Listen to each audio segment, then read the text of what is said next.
Saya rasa harus ada tata tertib yang diikuti di sini.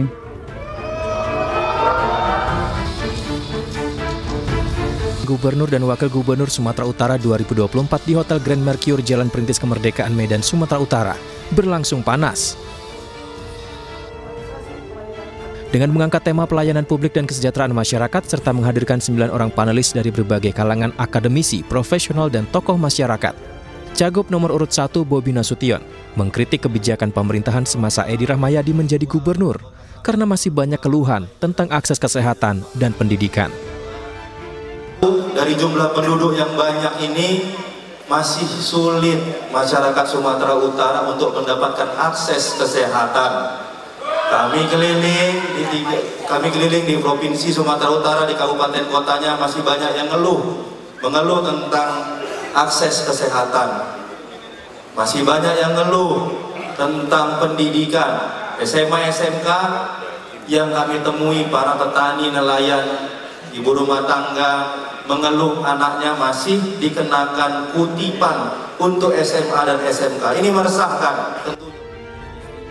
Sementara itu, Edi Rahmayadi dengan lantang menegaskan masih banyak tugas di Sumatera Utara yang harus dilanjutkan untuk diselesaikan. Cagup nomor urut 2 ini akan membangun desa dan menatap kota, membawa Sumatera Utara unggul dan maju dengan ikhtiar dan usaha. Ikhtiar dan usaha kami akan menunaikan tugas, menunaikan yang belum terselesaikan. Kami yakin rakyat Sumatera Utara menunggu kami untuk membesarkan Sumatera Utara yang bermartabat. Pada malam ini kami menyampaikan tagline membangun desa, menata kota, dengan visi menjadikan Sumatera Utara yang unggul, maju. Dalam debat publik pertama ini, kedua pendukung pasangan calon juga terlibat perang yel-yel. Bahkan Bobi Nasution sempat terdiam sejenak menyampaikan datanya dan merasa perlu menghormati tata tertib untuk para pendukung yang berteriak. Saya rasa harus ada tata tertib yang diikuti di sini.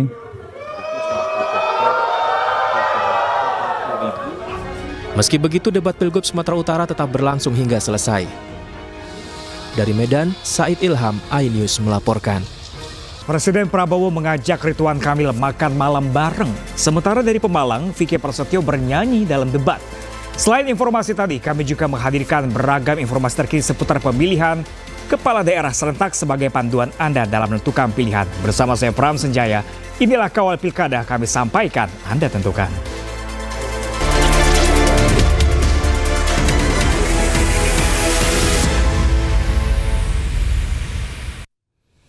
Presiden RI Prabowo Subianto mengundang calon gubernur Jakarta nomor urut 1 Ridwan Kamil makan malam.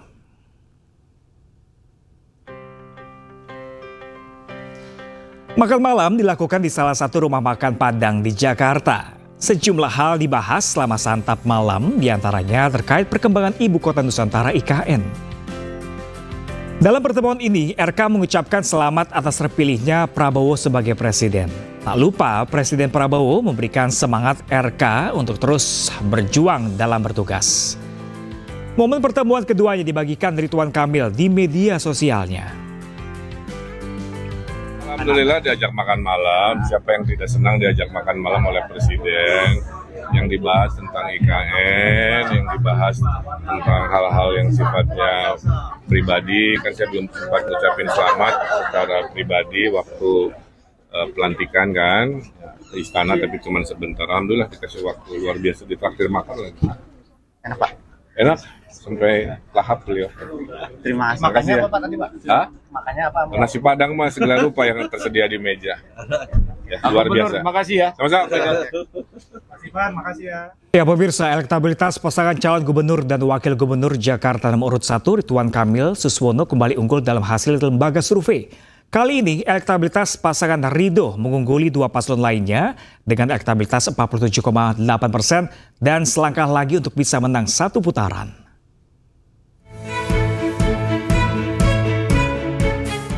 Kerja keras pasangan calon gubernur dan wakil gubernur Jakarta Ridwan Kamil Suswono bersama tim pemenangan dan relawan mendapat respon positif masyarakat. Dalam hasil survei yang dirilis Parameter Politik Indonesia, elektabilitas pasangan Ridho unggul dari dua pasangan lainnya dalam kontestasi Pilkada Jakarta. Ridwan Kamil Suswono meraih elektabilitas 47,8%, disusul pasangan Pramono Rano dengan elektabilitas 38% dan paslon independen Dharma Kun dengan elektabilitas 4,3%. Survei ini dilakukan terhadap 1.200 responden pada 21 hingga 25 Oktober. Dari hasil temuan lainnya, motif pemilih pasangan RK Suswono didominasi oleh faktor kinerja, kepemimpinan, serta kesukaan terhadap figur yang dianggap baik dan berpengalaman. Dengan terus melonjaknya elektabilitas pasangan yang diusung Koalisi Indonesia Maju Plus ini, optimis mampu memenangkan Pilkada Jakarta dalam satu putaran. Tim Liputan iNews melaporkan. Sejumlah tokoh nyatakan dukungan untuk paslon calon gubernur dan wakil gubernur nomor urut 3 Pramono Rano, di mana mulai dari Ketua Umum PD Perjuangan Megawati Soekarno Putri hingga mantan Ketua Umum PBNU Said Akil Siraj. Calon Gubernur Jakarta Pramono Anung sowan ke rumah mantan Ketua Umum PBNU Said Akil Siraj di Jagakarsa Kamis malam. Usai pertemuan, Said Akil nyatakan dukungannya untuk pasangan Pramono Rano di Pilkada Jakarta 2024. Dukungan diberikan lantaran dirinya sudah mengenal Pramono sejak lama. Ia pun menilai Pramono Anung adalah sosok yang sangat berintegritas.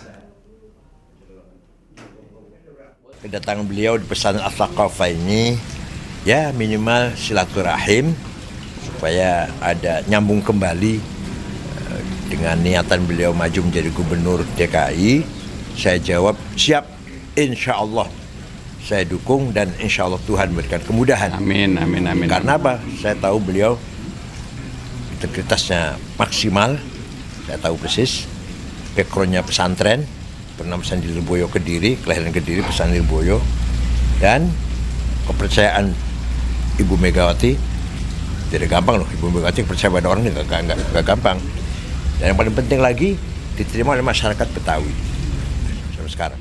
Kalau ditanya, nanti ibu nyoblosnya siapa? Ya terang Pak Pram sama Pak Dul, no? Lo kenapa? Lo saya yang jadiin lo ketum. Ada lo orang yang nggak mau dijadiin mah ketum lo, tapi udah liwat sekarang. Coba siapa yuk? Pokoknya nggak usah diomongin. Calon Wakil Gubernur Jakarta nomor urut 3 Rano Karno atau Sidul berkampanye di daerah Pejagalan, Jakarta Utara. Warga mengeluh kepada Sidul terkait kesulitan mendapatkan belangko KTP di kelurahan.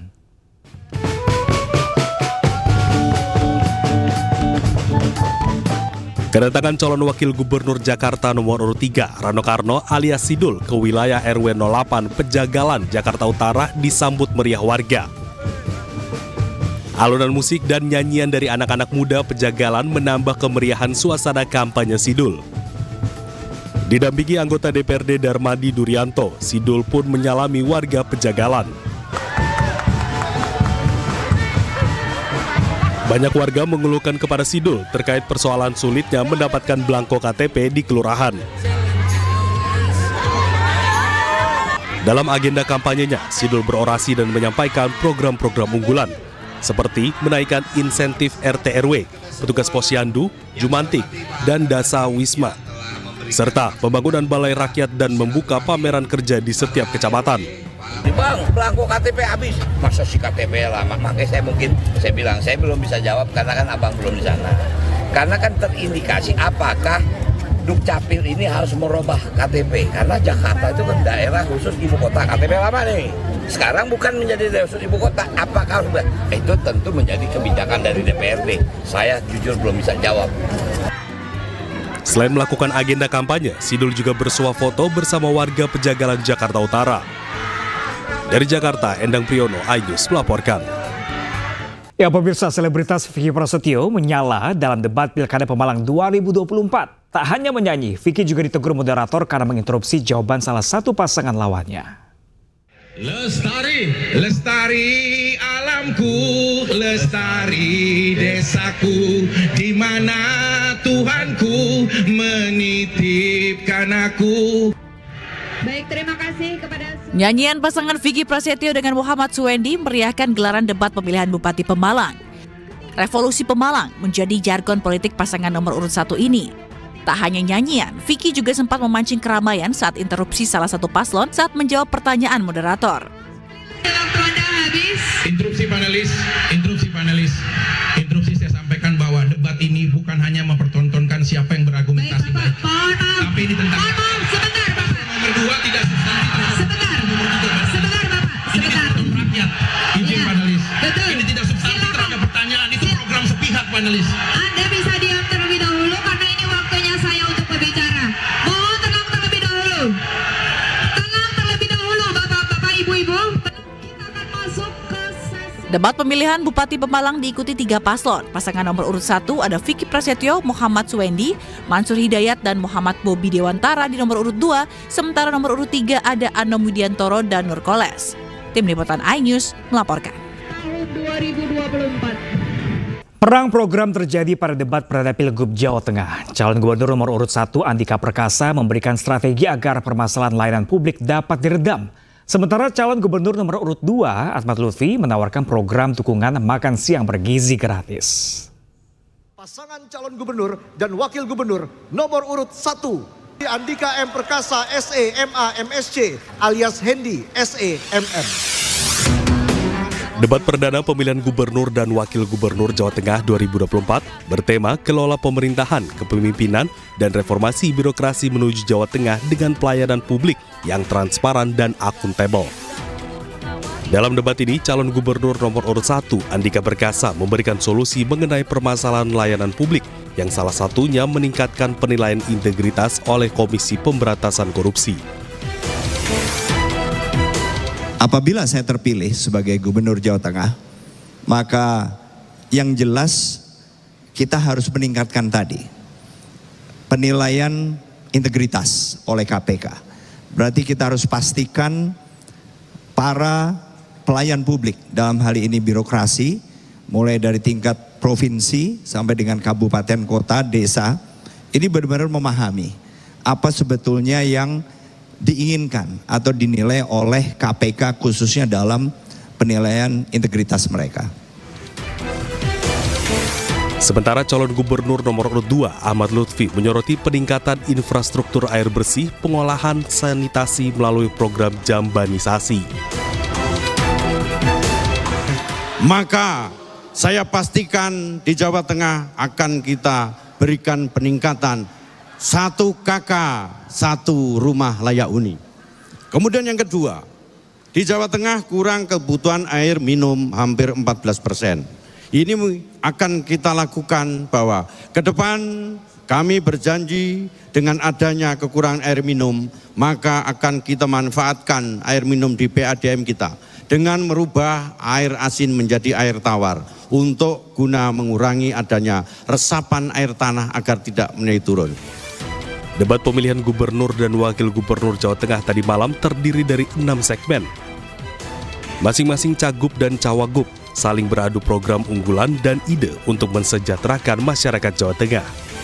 Tim Liputan iNews melaporkan. Ono sing tak tinggal masyarakat Jawa Tengah semuanya. Kita beralih ke informasi lain pemirsa. Polisi membentuk tim investigasi mengusut penyebab ambruknya jembatan di Pulau Hatta saat dilintasi rombongan calon Bupati Maluku Tengah nomor urut 3 Andi Musnawir.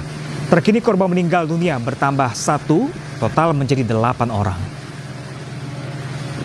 Insiden jembatan ambruk di Pulau Hatta, Kecamatan Kepulauan Banda, Kabupaten Maluku Tengah kini menjadi 8 orang meninggal dunia. Korban ke-8 atas nama Ibrahim Laucu sempat dirawat intensif di RSUD Banda.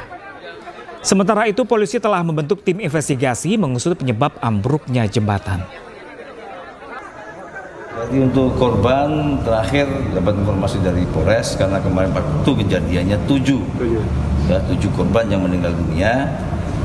Tadi pagi untuk yang kemarin luka ada yang meninggal 1. Jadi korban sampai. Pemirsa, Kejaksaan Tinggi Kalimantan Tengah menahan 3 orang anggota Badan Pengawas Pemilu Bawaslu Kabupaten Seruyan, Kalimantan Tengah. Ketiganya diduga terlibat dalam korupsi dana hibah Bawaslu tahun 2024. Dan pemirsa, informasi ini juga sekaligus menutup Kawal Pilkada hari ini. Saya Pram Senjaya dan kerabat kerja bertugas pamit undur diri. Kawal Pilkada kami sampaikan, Anda tentukan.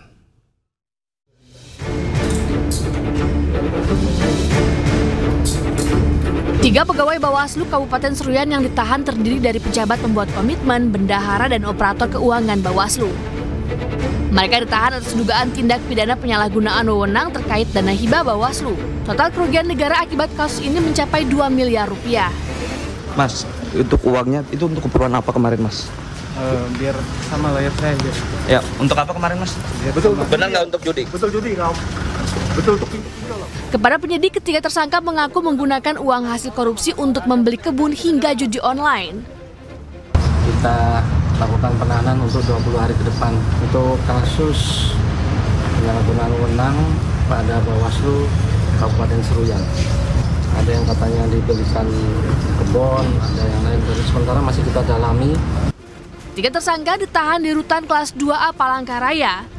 Penahanan ketiganya akan berjalan selama 20 hari terhitung sejak tanggal 28 Oktober 2024. Dari Palangkaraya, Kalimantan Tengah, Adisata, iNews melaporkan.